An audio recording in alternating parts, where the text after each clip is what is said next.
अब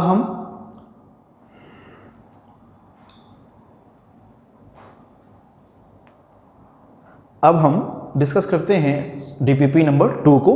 तो हम डीपीपी नंबर 2 का क्वेश्चन नंबर 2 ले रहे हैं। क्वेश्चन पढ़ते हैं please. The de Broglie wavelength of a particle having mass 1 gram and velocity 100 metre पर सेकेंड इज। मतलब क्वेश्चन ये पूछ रहा है कि अगर किसी पार्टिकल का मास 1 ग्राम हो और उसकी वेलोसिटी 100 मीटर पर सेकेंड, वेलोसिटी मतलब उसका वेग 100 मीटर पर सेकेंड हो, तो उसके लिए डी ब्रॉगली वेवलेंथ की वैल्यू क्या होगी। तो याद रखना है कि डी ब्रॉगली वेवलेंथ का जो फॉर्मूला होता है वो ये होता है lambda is equal to H upon M V. और इस टॉपिक को हम पढ़ चुके हैं प्रीवियस वीडियोस में, तो आप वहां से इसे देख सकते हैं। अब lambda is equal to H upon M V में क्या क्या चीजें हैं वो समझिए। लैम्डा इज वेवलेंथ जो हमको निकालना है, h होता है प्लांक कांस्टेंट जिसकी वैल्यू आपको याद रखनी है और जो होती है 6.63 into 10 power minus 34 joule second. नीचे m मतलब mass of the particle and v is velocity of the particle है यहाँ पर। तो अब मैंने लैम्डा इज इक्वल टू किया और h के जगह पर 6.63 10 पावर माइनस 34 पुट कर दिया जो उसकी वैल्यू होती है। m की वैल्यू क्या है 1 ग्राम, बट हम यहाँ पुट करते हैं SI यूनिट में। तो अगर आपको याद हो कि 1 kg इज इक्वल टू 10 की पावर 3 ग्राम होता है, तो इसी प्रकार 1 ग्राम जो होगा वो 10 की पावर माइनस 3 किलोग्राम होगा। तो मैंने यही कन्वर्जन किया और मैंने 1 ग्राम को 10 पावर माइनस 3 किलोग्राम पुट कर दिया है, क्योंकि मास लेना है SI यूनिट में जो होता है किलोग्राम, और V जो है वेलोसिटी वो होता है मीटर पर सेकेंड में, और यहाँ भी गिवन है मीटर पर सेकेंड में वैल्यू क्या है 100। तो मैंने ऐसा पुट कर दिया। अब नेक्स्ट ऊपर का सेम रहेगा, नीचे क्या बनेगा ओवरऑल 10 पावर माइनस 3, और जो 100 है वो क्या है 10 की पावर प्लस 2 लिख सकते हैं उसको। नीचे में न्यूमरेटर सेम रहा 10 power minus 3 into 10 power plus 2 10 power minus 1 हो गया। अभी जब ऊपर जाएगा तो जो पावर माइनस 1 है वो पावर प्लस 1 बन जाएगी। तो ये देखिए अभी क्या बन गया 10 की पावर प्लस 1 या केवल 10 लिख लीजिए। अब यहाँ पर इंटू होगा माइनस 34 प्लस 1 माइनस 33। तो जो लैम्डा की वैल्यू आ रही है सॉल्व करने पर वो आ रही है 6.63 इंटू 10 पावर माइनस 33 मीटर, और जो यहाँ पर मैच कर रहा है वो मैच कर रहा है ऑप्शन ए से। आप देखिए यहां पर जो ये वैल्यू है ये ऑप्शन ए को मैच कर रहा है, क्योंकि वैल्यू जो लिखा है वो भी और पावर भी इसमें सेम है। यहाँ पावर अलग है, यहाँ पावर अलग है, और यहाँ पर भी देखें तो यहाँ तो वैल्यू ही अलग हो गई। तो इस क्वेश्चन का आंसर होगा ऑप्शन ए। अब डिस्कस करते हैं इसी डीपीपी का नेक्स्ट क्वेश्चन, क्वेश्चन नंबर 3। पहले क्वेश्चन पढ़ लेते हैं।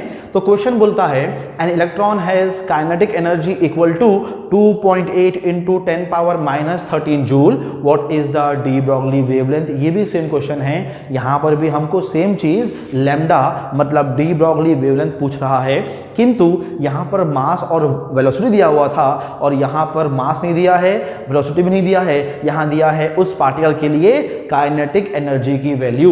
तो ऐसे क्वेश्चन को हम सॉल्व कैसे करें वो देखते हैं। तो फॉर्मूला क्या होगा डी ब्रॉगली वेवलेंथ का, हमेशा सेम रहेगा formula lambda is equal to H upon M we.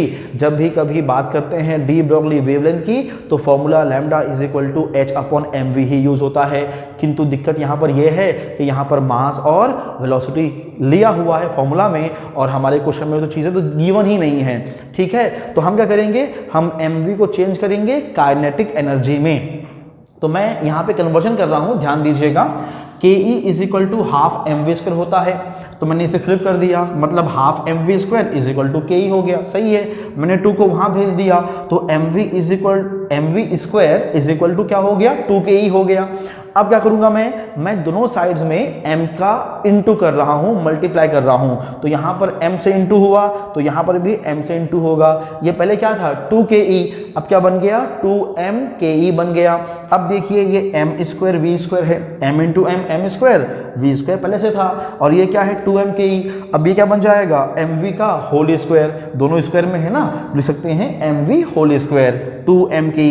अब हम लेंगे दोनों साइड का रूट, इसका रूट लिया तो mv बचा, इसका रूट लिया तो ये बचा, मतलब mv की वैल्यू जो है वो अंडर रूट 2mke के बराबर है, जहां पर 2 नंबर है, m क्या है मास ऑफ द पार्टिकल और ke क्या है kinetic energy of the particle है। तो अब मैं यहां से mv की वैल्यू इस इक्वेशन में पुट करूंगा, तो जहां पे mv है वहां पर √2m के पुट कर दूंगा। तो अब जो नया फॉर्मूला मुझे मिल रहा है, ये देखिए, ये है नया फॉर्मूला जहां पर lambda is equal to h upon √2m लिखा हुआ है। और अब यहां पर मैं के की वैल्यू पुट करके मेरा आंसर ला सकता हूं। देखें कैसे, lambda is equal to h की वैल्यू आपको याद रखनी है, याद हो तो बहुत अच्छी बात है, जो होती है 6.63 10⁻³ जूल सेकेंड। यहाँ पे h को क्या बोलते हैं, h is known as Planck constant. h क्या है भैया, h प्लांक कांस्टेंट है, उसकी वैल्यू ये लिखी हुई है। अब देखो नीचे में क्या आएगा, अंडर रूट, यहाँ पर 2 आया इंटू m। अब m क्या है, मास ऑफ द पार्टिकल। कौन है पार्टिकल, इलेक्ट्रॉन है। इलेक्ट्रॉन का मास होता है 9.1 इंटू 10⁻³ मास ऑफ इलेक्ट्रॉन होता है 9.1 into 10⁻³ kilogram. SI value put करना, केजी में पुट करना, ग्राम में पुट करना। जब भी पुट करना हो तो हमें पुट करना होगा किलोग्राम, मतलब SI यूनिट में। तो मास ऑफ इलेक्ट्रॉन क्या होता है 9.1 इंटू 10⁻³ किलोग्राम, जो हम डिस्कस कर चुके हैं फर्स्ट वीडियो में। खैर, अब यहाँ पर नेक्स्ट क्या होगा, नेक्स्ट होगा के एंड वैल्यू ऑफ के is given in the question. देखो क्या लिखा हुआ है, 2.8 इंटू 10⁻13, मैंने पुट कर दिया 2.8 इंटू 10⁻13। अब क्या होगा, न्यूमरेटर सेम रहेगा, नीचे मैंने क्या किया है, सारे वैल्यूज को, नंबर्स को शामिल ला लिया, 2 इंटू 9.1 इंटू 2.8। अब क्या होगा, 10⁻31 10⁻13, बेस सेम है, 10 है, तो पावर क्या होगा, ऐड होगा, -31 प्लस -13 ओवरऑल -44। अब क्या करूंगा मैं इन वैल्यूज को इनटू करूंगा, तो कितना आया 50.96। नेक्स्ट स्टेप में क्या हो रहा है, नेक्स्ट स्टेप में आप देखोगे तो पाओगे न्यूमरेटर को सेम रखा मैंने, इनको इनटू करने से क्या आया 50.96 आया, और ये क्या है 10⁻⁻44 है। अब नेक्स्ट स्टेप देखो, lambda is equal to, numerator same है, √50.96 जो है वो 7.138 7.14 अप्रोक्सीमेटली आप लिख सकते हो। ये सॉल्व करने पे आ जाएगा 10⁻⁻44 का रूट हाफ होगा, मतलब जो पावर 44 है ना वो पावर 22 हो जाएगा। तो 10⁻⁻44 का रूट 10⁻⁻22 होगा।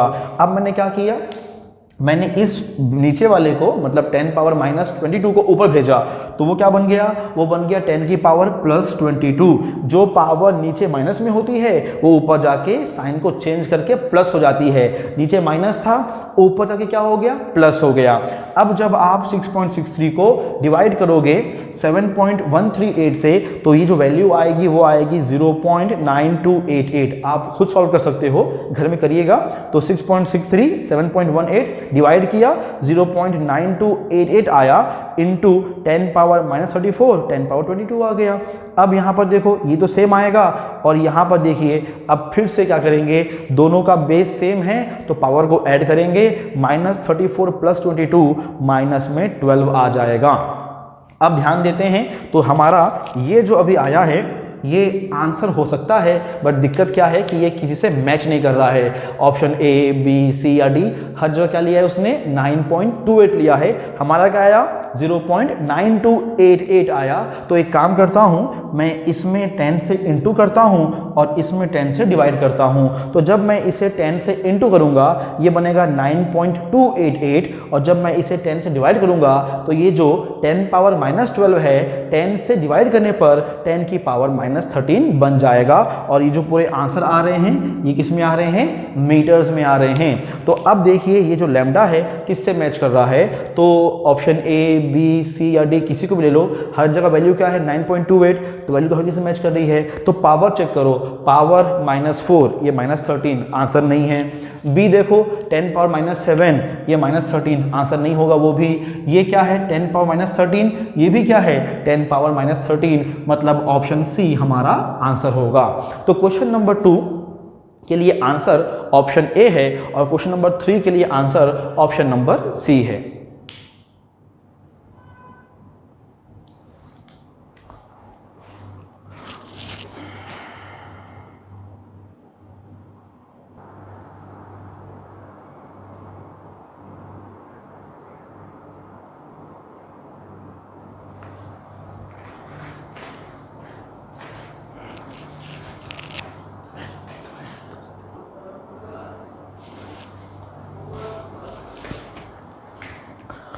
अब हम डिस्कस करते हैं क्वेश्चन नंबर 4। तो क्वेश्चन नंबर 4 में ये बोल रहा है if the velocity of hydrogen molecule is 5 × 10⁴ centimetre per second then it's de Broglie wavelength is. मतलब कि अगर आपके पास एक H2 मॉलिक्यूल है और उसके लिए उसकी वेलोसिटी 5 × 10⁴ सेंटीमीटर हो तो इस H2 मॉलिक्यूल के लिए डी ब्रॉगली वेवलेंथ कितना होगा। ऑप्शन A, B, C और D दिया हुआ है, हमको हमारा आंसर निकालना है। तो याद रखना है कि सबसे पहले जो फॉर्मूला होता है डी ब्रॉगली वेवलेंथ का फॉर्मूला वो delta is equal to H/mv होता है। यहाँ पर H प्लांक कांस्टेंट है जिसकी वैल्यू आपको याद रखनी है 6.63 × 10⁻³ जूल सेकेंड। अब m जो है वो मास ऑफ द पार्टिकल होता है, यहाँ पर जो पार्टिकल है वो H2 मॉलिक्यूल है। याद रखना mass of H atom equal होता है मास ऑफ प्रोटॉन के, और मास ऑफ प्रोटॉन कितना होता है 1.673। मैं जल्दी क्वेश्चन सॉल्व हो जाए, कैलकुलेशन ईजी रहे, इसलिए मैंने इसे सिर्फ 1.6 लिखा है। तो मास ऑफ प्रोटॉन कितना होगा 1.6 10⁻⁻27 kg। वैसे ये 1.673 होता है। फॉर ईज ऑफ कैलकुलेशन मैंने उसे सिर्फ 1.6 अज्यूम किया है। चलिए तो मास भी मुझे यहाँ से आ जाएगा और v तो वहाँ पर दिया हुआ है। तो lambda is equal to h की वैल्यू 6.63 × 10⁻⁻34 लिख दिया मैंने। अब मास क्या है तो मास ऑफ H2। तो याद रखना है कि H2 मॉलिक्यूल में 2 H एटम होंगे, इसलिए H2 मॉलिक्यूल का जो मास होगा वो H एटम के मास का डबल होगा। तो 2 × मास ऑफ H एटम जो इक्वल है मास ऑफ प्रोटॉन के। तो 2 × मास ऑफ प्रोटॉन इनटू क्या आएगा वेलोसिटी। अब वेलोसिटी किस में है तो वेलोसिटी जो है वो आपका सेंटीमीटर में है। तो याद रखना कि हम लेते हैं SI वैल्यू। तो यहाँ वेलोसिटी किस में है 5 × 10⁴ सेंटीमीटर पर सेकंड में, बट हमें चाहिए SI वैल्यू, मतलब हमें चाहिए मीटर्स में। तो हम क्या लिखेंगे velocity is equal to 5 × 10⁴ × 10⁻² metre पर सेकेंड। बिकॉज 1 मीटर में होते हैं 100 सेंटीमीटर या 1 सेंटीमीटर में होंगे 10⁻² मीटर। तो अब ये वेलोसिटी सॉल्व होके आएगा 5 × 10⁻² मीटर पर सेकेंड। तो ये वैल्यू मैंने पुट किया है। क्वेश्चन में अलग वैल्यू दिया हुआ है वो है सेंटीमीटर में, मैंने पुट किया है वैल्यू 5 × 10⁻² जो है मीटर पर सेकेंड में। जब भी पुट करिएगा तो SI यूनिट्स ही यूज करिएगा। अब यहाँ पे सब पुट कर दिया, न्यूमरेटर सेम रहेगा, नीचे क्या होगा 2 × 1.6 × 5 और पावर कितनी हो गई पावर -27 और पावर 10⁻²। तो अगर बेस सेम हो तो पावर्स ऐड होती है और ये बन जाएगा 10⁻⁻25। न्यूमरेटर में 6.63 सेम है, 2 × 1.6 × 5 होगा 16। तो यहाँ पे कितना आ गया 16।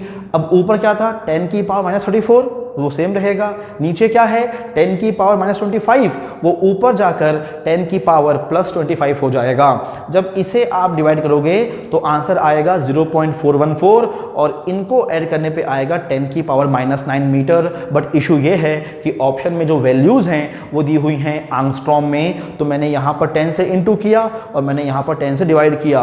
10 से इंटू करने पर कितना हो गया 4.14 और ये बन गया 10⁻−10 metre. And we know that 10⁻−10 metre is equal to 1 angstrom. तो लैम्डा आ गया 4.14 एंगस्ट्रॉम। अब यहाँ पर जो वैल्यू है, जो इसके नियरेस्ट वैल्यू है वो है ऑप्शन बी 4 एंगस्ट्रॉम। तो ज़्यादा डिफरेंस नहीं है, 4.14 एंगस्ट्रॉम को हम क्वेश्चन में देखकर 4 एंगस्ट्रॉम ले सकते हैं क्योंकि बाकी जो है उसे काफ़ी दूर हैं। तो इस क्वेश्चन का जो आंसर होगा वो होगा ऑप्शन बी जो कि है 4 एंगस्ट्रॉम। अब हम डिस्कस करते हैं क्वेश्चन नंबर 9। इसके बीच जो क्वेश्चन है 5, 6, 7 वो काफ़ी इजी हैं, आसान है, तो इसलिए मैं सीधा क्वेश्चन नंबर 9 डिस्कस कर रहा हूँ। आप PDF में जो भेजा हुआ है उसे देख लीजिएगा। ये आपको इस वीडियो के नीचे लिंक में भी ये PDF मिल जाएगी, आप उसे वहाँ से भी ओपन कर सकते हैं। ओके चलिए, तो अब क्या लिखा है क्वेश्चन में, the uncertainty in momentum of an electron is 1 × 10⁻⁻5 kilogram metre पर सेकेंड।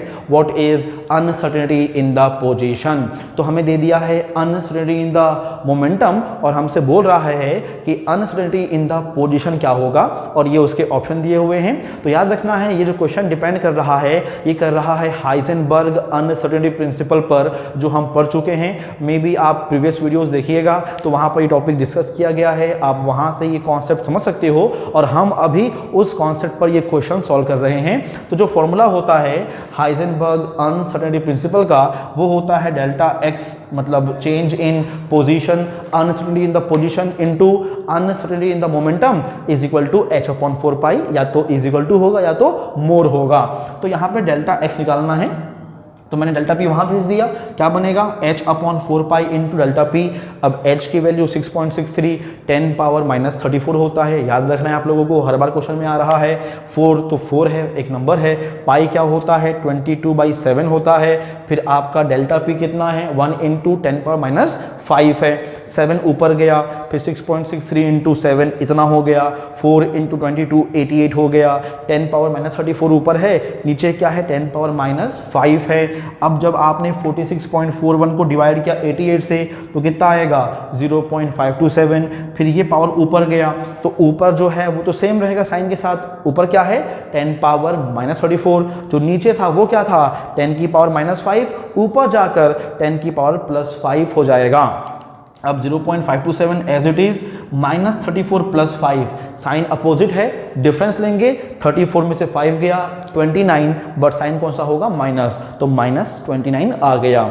अब इशू ये है कि ऑप्शन ए मैच नहीं कर रहा है, ऑप्शन बी शायद आसपास ही दिख रहा है, ऑप्शन सी भी मैच नहीं कर रहा है क्योंकि 1 है, ऑप्शन डी 5.27 और ये 0.527, मे बी ये ऑप्शन डी या बी में से हो सकता है, हम चेक करते हैं। तो यहाँ हमने 10 से इंटू किया तो क्या बन गया 5.27, तो यहाँ हमने 10 से इंटू किया, इसमें हमने 10 से इंटू किया तो बन गया 0.527 से 5.27। अब यहाँ हम 10 से डिवाइड कर देंगे तो बन जाएगा 10 पावर माइनस 30, और ये पोजीशन में की बात हो रही है तो यहाँ पर जो यूनिट होगा वो होगा मीटर। तो ये जो वैल्यू आया है ये आंसर है, ये है अनसर्टेनिटी इन द पोजीशन, और ये मैच कर रहा है ऑप्शन डी से। तो इस क्वेश्चन का आंसर जो होगा वो होगा ऑप्शन डी। ठीक है, तो क्वेश्चन नंबर 4 का आंसर बी हो गया और क्वेश्चन नंबर 9 का आंसर डी हो गया। अब हम डिस्कस करते हैं question number 11 of DPP second को। क्वेश्चन कहता है correct set of 4 quantum number for valence electron of rubidium Z, atomic number जिसका 37 है, होगा इज ऑप्शन ए, बी, सी या डी। तो आपको याद रखना है कि वैलेंस इलेक्ट्रॉन हमेशा आउटर मोस्ट शेल के इलेक्ट्रॉन को बोलते हैं। जब भी क्वेश्चन में या कहीं पर भी ये मेंशन किया हो कि वो बात कर रहा है वैलेंस इलेक्ट्रॉन की, तो समझ जाइएगा वो बात कर रहा है आउटर मोस्ट शेल के इलेक्ट्रॉन की।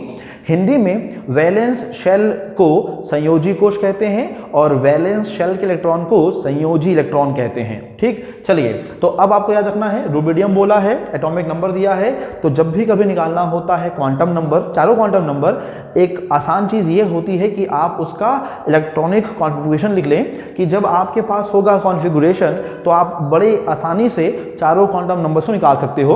तो मैंने रुबिडियम के लिए एटॉमिक नंबर नोट कर लिया है, 37 जो है एटॉमिक नंबर है, तो इसके लिए जो कॉन्फ़िगरेशन होगा वो होगा 1s2 2s2 2p6 3s2 3p6 3d10 4s2 4p6 3d0 5s1, क्योंकि बिफोर फिलिंग 4d हम फिल करते हैं 5s को, जो लास्ट इलेक्ट्रॉन है वो कहाँ पर है 5s में है। तो मैंने यहाँ पे 5s लिखा और उसमें इलेक्ट्रॉन कितना है, एक इलेक्ट्रॉन है। तो मुझे अब इसी इलेक्ट्रॉन के लिए चारों क्वांटम नंबर्स निकालना है। तो आप खुद देखिए यहाँ पे सामने 5 है तो n की वैल्यू कितनी हो गई 5, प्रिंसिपल क्वांटम नंबर 5 होगा। अब दूसरा हमें निकालना क्या होता है, एजीमुथल क्वांटम नंबर L मिलता है सब शेल से, चूंकि यहाँ इलेक्ट्रॉन S सब शेल में है तो आपके S सब शेल के लिए L की वैल्यू 0 होती है। अब आपको देखना होता है नेक्स्ट ऑर्बिटल, अगर L 0 है तो m की वैल्यू मैग्नेटिक क्वांटम नंबर भी क्या होगा 0 होगा। अब यहाँ पे इलेक्ट्रॉन देखिए 5s1, मतलब इस ऑर्बिटल 5s ऑर्बिटल में केवल एक इलेक्ट्रॉन होगा और वो होगा अपवर्ड एरो के थ्रू डिनोट होगा, मतलब वो घूमेगा क्लॉकवाइज डायरेक्शन में, और जब भी इलेक्ट्रॉन घूमता है क्लॉकवाइज डायरेक्शन में तो उसके लिए स्पिन क्वांटम नंबर प्लस होता है, प्लस हाफ होता है। तो जो हमारा जो हमारा इलेक्ट्रॉन है जो कि ये है 5s सबशेल में है, उसके लिए चारों क्वांटम नंबर्स की वैल्यू ये होगी, n = 5, l = 0, m भी 0 और s प्लस हाफ। s क्या होगा? प्लस हाफ होगा। तो देखिए 5 0 0 plus half, yes option A match कर रहा है, ऑप्शन ए आंसर होगा। ऑप्शन बी देखो 5 ठीक 1 बट यहाँ तो 0 है तो ऑप्शन बी नहीं होगा। ऑप्शन सी देखो 5 5 1 0 मैच नहीं कर रहा है। ऑप्शन डी देखो 6 बड़ी तो 5th है, ये शेल कौन सा है? 5th shell. 6 का मतलब क्या होता है? 6th shell. याद रखना है जो सीक्वेंस है उसका मतलब है पहली वैल्यू n की होती है, दूसरी वैल्यू l की, तीसरी वैल्यू m की और चौथी वैल्यू s की होती है। n का मतलब प्रिंसिपल क्वांटम नंबर, l का मतलब एजीमुथल क्वांटम नंबर, m का मतलब मैग्नेटिक क्वांटम नंबर और s का मतलब होता है स्पिन क्वांटम नंबर। तो हमने क्या किया? हमने लिखा configuration, last electron valence electron कहाँ पे आया?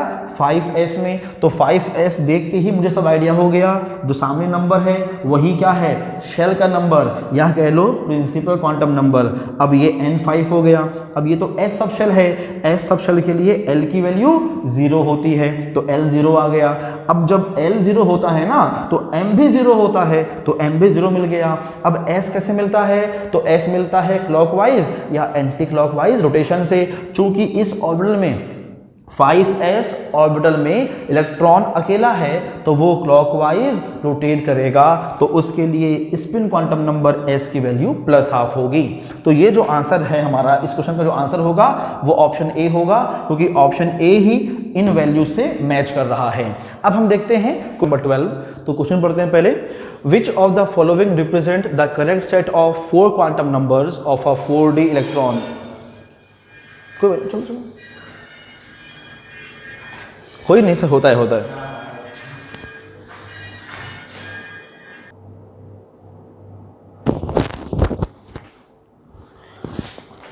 जो नेक्स्ट क्वेश्चन हम डिस्कस करने वाले हैं वो क्वेश्चन नंबर 12 है। क्वेश्चन पढ़ते हैं पहले। Which of the following represent the correct set of the 4 quantum number of a 4d electron? तो 4d से मतलब ये है कि 4d इलेक्ट्रॉन के लिए इनमें से कौन सा ऑप्शन सही होगा चारों क्वांटम नंबर्स के लिए। तो मैंने यहाँ पे लिखा है 4d। अब सुनिए, अगर कोई इलेक्ट्रॉन 4d है, 4d में होगा तो उसके लिए n की वैल्यू 4 होगी। हम पढ़ चुके हैं जो सामने वैल्यू है वही वैल्यू ऑफ n होता है। तो वैल्यू कि n की वैल्यू क्या होगी? 4 होगी, जो सारे ऑप्शंस में है। तो आगे बढ़ते हैं। अब सुनिए, अगर n 4 हो तो l की वैल्यू 0 या 1 या 2 या 3 होती है। फिर से बोलूँगा, अगर n की वैल्यू 4 होना तो पॉसिबल वैल्यू ऑफ l 4 होती हैं, जो 0 1 2 या 3 होती है। 0 का मतलब क्या होता है? s सबशेल, L1 का मतलब P सबशेल, L2 का मतलब D सबशेल और L3 का मतलब F सबशेल। तो आप 0 1 2 से जान सकते हो इलेक्ट्रॉन कहाँ पर है। तो यहाँ पे क्वेश्चन में पहले ही बोल दिया है कि 4d इलेक्ट्रॉन, अगर इलेक्ट्रॉन कहाँ पे है? 4d में है तो उसके लिए हम L की वैल्यू 2 ही लेंगे। याद रखना है 4 पॉसिबल है, लेकिन यहाँ हम L = 2 को ही लेंगे, बाकी वैल्यू नहीं लेंगे, क्योंकि L = 2 का मतलब होता है D सबशेल और इलेक्ट्रॉन कहाँ पर है? D सबशेल में। बाकी वैल्यूज हम नहीं ले रहे हैं, हम 2 लेंगे। तो देखिए ऑप्शन ए में L की वैल्यू क्या दी हुई है? 3, ये आंसर नहीं होगा। ऑप्शन सी में भी क्या है? L की वैल्यू 3 है, ये भी आंसर नहीं होगा। एक बात याद रखिएगा, जब लिखते हैं ऑप्शन में तो सबसे पहले N आता है, फिर L आता है, फिर M और लास्ट में आता है S। ये सीक्वेंस है। तो ये N की वैल्यू, ये L की वैल्यू, ये M की वैल्यू और ये S की वैल्यू। तो ऑप्शन ए और सी तो आंसर नहीं होंगे, क्योंकि यहाँ पर 3 3 मतलब वो F सबशेल हो गया, D नहीं हुआ। अब देखिए, इसमें भी L2 है, इसमें भी L2 है, मतलब यहाँ पर हम दोनों को पॉसिबल मान सकते हैं, या तो आंसर B होगा या तो आंसर D होगा। अब सुनिए, अगर L की वैल्यू 2 हो तो M की जो वैल्यू होती है वो -2 से +2 होती है, मतलब -2 -1 0 +1 और +2 होती है। ये वैल्यूज होती है भैया। M की वैल्यू कब? जब L2 होगा D सबशेल, तब M की वैल्यू ये 5 होंगी, क्योंकि D में होते हैं 5 ऑर्बिटल्स। अब देखो बी में 1 लिखा है, डी में भी 1 लिखा है, मतलब हाँ +1 तो पॉसिबल है, मतलब ये भी सही हो गया। अब इशू कहाँ पे आ रहा है वो देखिए, तो जो एस है स्पिन क्वांटम नंबर, ये या तो होता है +12 या होता है -12। तो ऑप्शन बी में देखो वो एस की वैल्यू को 0 ले रहा है। आपको याद रखना है एस कभी भी 0 नहीं होता, एस की 2 ही वैल्यू पॉसिबल है, एक होता है -12, एक होता है +12। ये लिया है 0, तो ये भी हमारा आंसर नहीं हो सकता, ऑप्शन बी भी गलत है, और जो सही ऑप्शन बचा वो हमारा आंसर ऑप्शन डी होगा।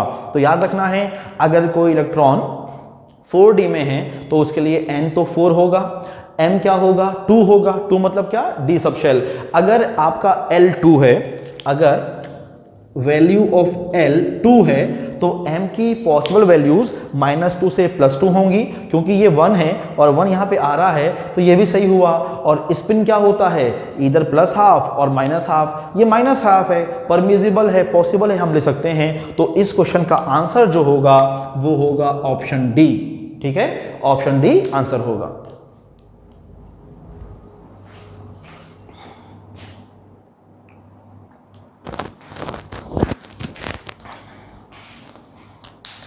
अब हम क्वेश्चन नंबर 18 डिस्कस करते हैं DPP 2 का। तो क्वेश्चन पढ़ते हैं पहले, तो लिखा हुआ है क्वेश्चन में the correct order of increasing energy of atomic orbitals is option A B C D। वैसे आपको याद हो तो जस्ट पहले वाले जो वीडियो है उसमें जो कॉन्सेप्ट था इलेक्ट्रॉनिक कॉन्फ़िगरेशन का, उसमें हमने ये टॉपिक डिस्कस किया हुआ था। मैंने कहा था कि जिस ऑर्बिटल के लिए, जिस सबशेल के लिए n+l की वैल्यू मिनिमम होती है उसकी एनर्जी भी मिनिमम होगी, और अगर 2 या 2 से ज़्यादा ऐसे सबशेल हों, ऐसे ऑर्बिटल हों जिनके लिए n+l सेम हो जाए, तो जिसका n कम होगा उसकी एनर्जी कम होगी और जिसका n ज़्यादा होगा उसकी एनर्जी ज़्यादा होगी, लेकिन तब जब दोनों की n+l की वैल्यू सेम हो जाए। तो यहाँ पर भी हम जो आंसर लाएंगे वो with the help of n+l rule लाएंगे। तो मैं सबके लिए n+l की वैल्यू फाइंड कर लेता हूँ। तो यदि आपको दिख रहा हो तो जो ऑप्शन ए है उसमें लिखा है 5p, तो n 5 हो गया और p होने की वजह से l 1 होगा, तो 5 + 1 6 होगा।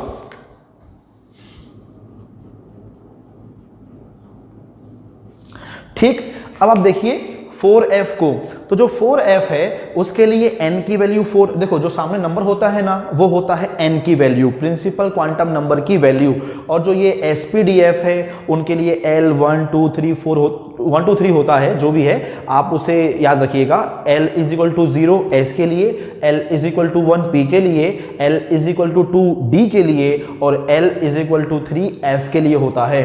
अब देखिए 4 n की वैल्यू और ये f है तो l की वैल्यू 3 होगी, तो 4 + 3 7 आएगा।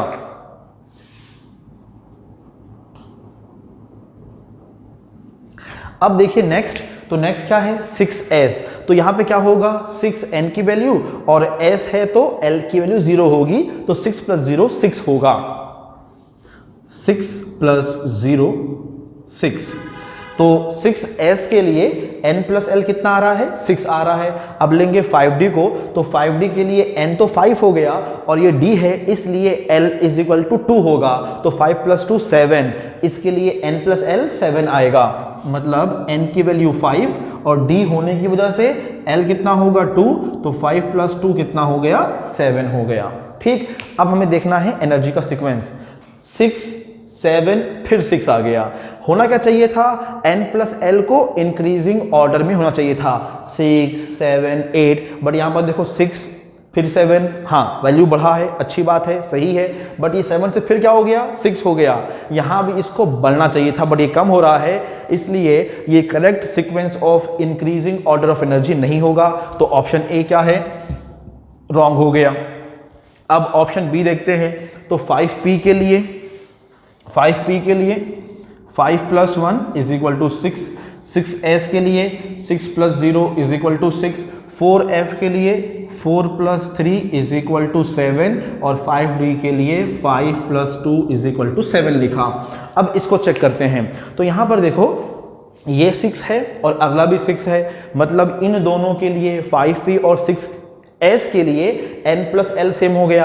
अगर n प्लस एल सेम हो तो जिसका n कम उसकी एनर्जी कम। तो यहाँ पर n 5 है, यहाँ पर n 6 है, तो जहाँ पे n कम है एनर्जी कम होगा, जहाँ n ज़्यादा है वहाँ एनर्जी ज़्यादा होगा। मतलब सही लिखा हुआ है 5p की एनर्जी 6s की एनर्जी से कम होगी, ये सही दिया हुआ है। अब देखो 4f, तो 4 + 3 7, ये दोनों 6 थे, कम एनर्जी हो गया, ये वाला 7 है, एनर्जी ज़्यादा होगी, तो ये भी सीक्वेंस सही है।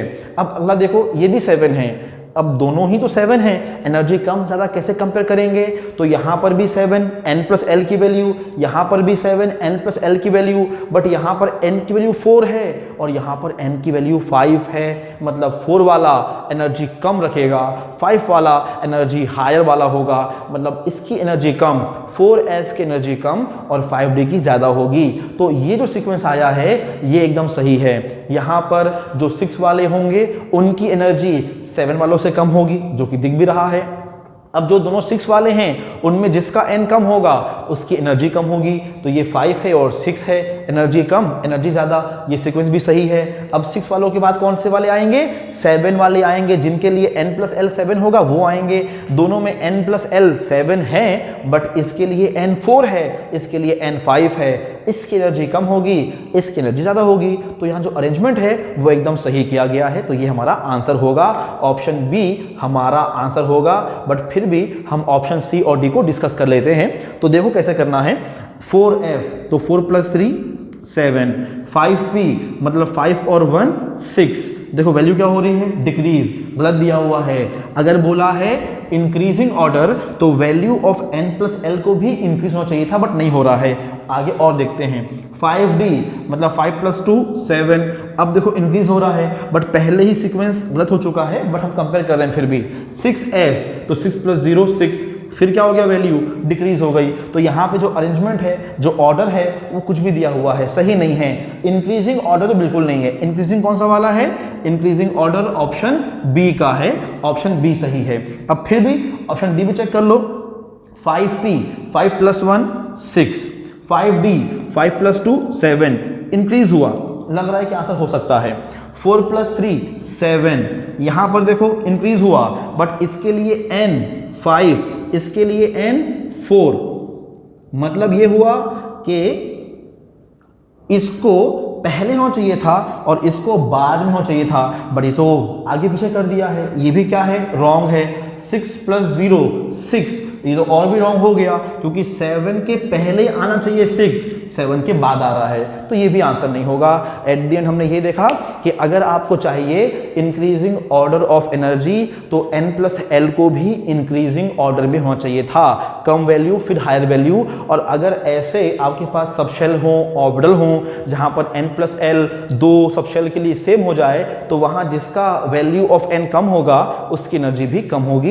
जैसा हमने सॉल्व किया था ऑप्शन बी के लिए, वो हमारा आंसर हो जाएगा।